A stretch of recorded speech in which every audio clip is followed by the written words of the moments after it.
Hello and welcome to Why It Matters, where we only talk about things that matter. My name is Paul Myrant. I'm your host today. Today's podcast is about origins, where we came from, and why it matters. 5 reasons why we know that God exists. This is not just 5 separate arguments, but one argument with 5 points, the sum of the 5 being stronger than any one argument itself. The never-ending creation versus evolution debate, round 500,000, Ken Ham versus Bill Nye. This ongoing battle between creationism and evolution is mostly a waste of time. We are arguing about functionality and not about the main issue. You cannot solve this debate focused on evolution. The primary issue is the existence of a creator. The question is not how was the universe created, but did someone or something create the universe? Think about it from this perspective. If science could prove that there was not a creator, it would bolster the argument for naturalism. On the other hand, if creationists could prove there is a creator, it would bolster their argument. If an eternal, all-powerful being existed, then that being could have created the universe any way he wanted, either using the Big Bang and natural selection, or instantaneously creating everything from nothing. We also need to understand that this is not a religious question. This is a philosophical question. Atheism is a philosophy. Theism is a philosophy, trying to explain the universe and the meaning for our life. Number 1, what we know for sure is it's not magic.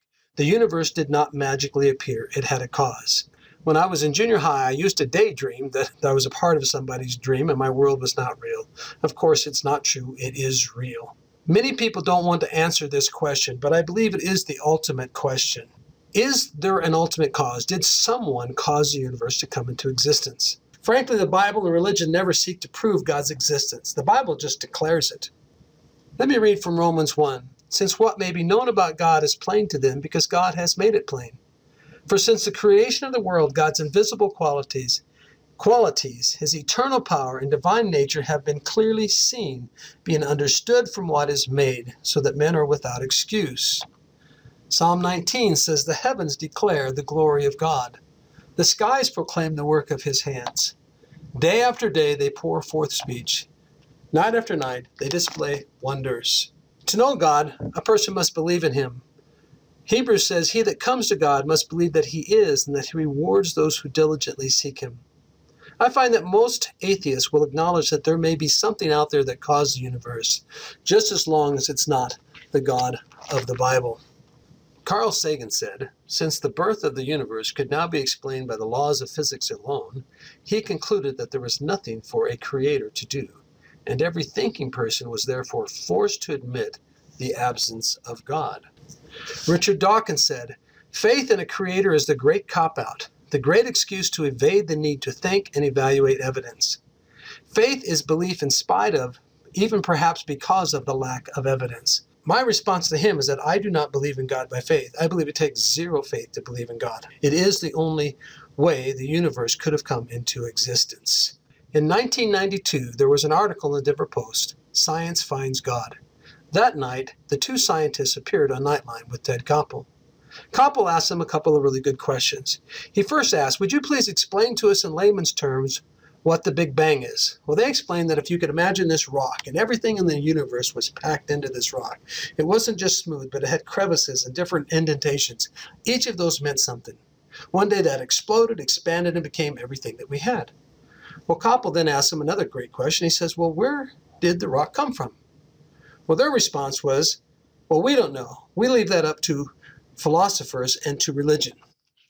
Now, I consider this the greatest cop-out of all time. We don't know. We're not going to answer that question because we don't want to have to say for something greater than the Big Bang to have existed to have caused the Big Bang. This is the fundamental question that must be answered. This story comes from Plato and Platypus walking to a bar. 2 Greeks, Dmitri and Tasso, are having a conversation. Dmitri asks this, if Atlas holds up the world, who holds up Atlas? Tasso says, Atlas stands on the back of a turtle. Dmitri, but what does the turtle stand on? Tasso, another turtle. Dmitri, and what does that turtle stand on? Tasso, my dear Dmitri, it's turtles all the way down. My understanding of the story is that there must be an ultimate cause. There has to be the final turtle. There has to be something that everything is based upon. What we know is this, that something is eternal. Something always existed, either a creator, matter, or both. The argument goes like this: nothingness cannot produce anything. Imagine there's no sun or moon or stars or planets. There's no creator. There's no little rock that explodes and becomes the Big Bang. There's no human life. There's nothing. I mean, absolutely nothing. If that state ever existed, it's safe to say that there would always be nothing. Unless you believe in magic, that it just magically appeared. Something, therefore, had to always exist. Now, this seems to be a logical argument to most people. But what happens is, we have brilliant scientists and philosophers whose entire lives have been spent trying to demonstrate creation without a creator. This is not a new thing. It's been happening for several hundred years. David Hume, a noted atheistic philosopher, said this: why can't the universe be that which is eternal? Well, the answer is it's inanimate. It's not alive. It does not think or plan. It does only what it is programmed to do. It didn't cause itself. Richard Dawkins, in his book, The Blind Watchmaker, spends a whole chapter talking about bats. And he proposes this, that bats were once creatures of the day, but because there were so many animals feeding in the daytime, they decided to become nocturnal. And so they decided to fly at night and develop sonar so they could function at night. It's one of the more ridiculous stories I've ever heard. Bats don't have that kind of intelligence. Bats can't focus that way and change themselves. If they could, it would only be because something had been programmed into them by something outside of themselves to allow that to happen. Stephen Hawking said this: what I have done is to show that it is possible for the way the universe began to be determined by the laws of science. In that case, it would not be necessary to appeal to God to decide how the universe began. Of course, this doesn't prove that there is no God, only that God is not necessary. Really? Well, how did those laws come into existence? Where did they come from? Where did the conditions for those laws to operate? Where did the pre-atomic material and the matter come about so that all of this could be created? Did it just magically appear?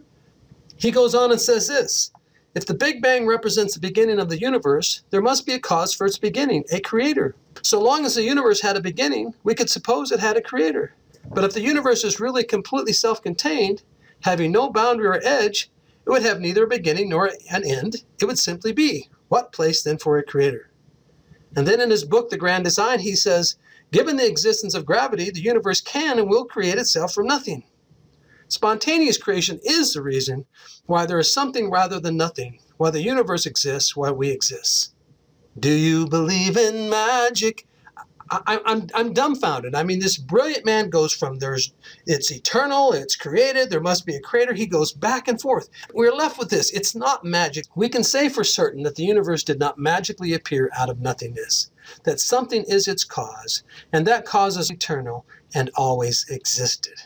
This is the end of part 1. If you have any questions or you'd like to contact us, please write us at www.acts17accord.com/contact. Thank you so much, and God bless. Have a great day.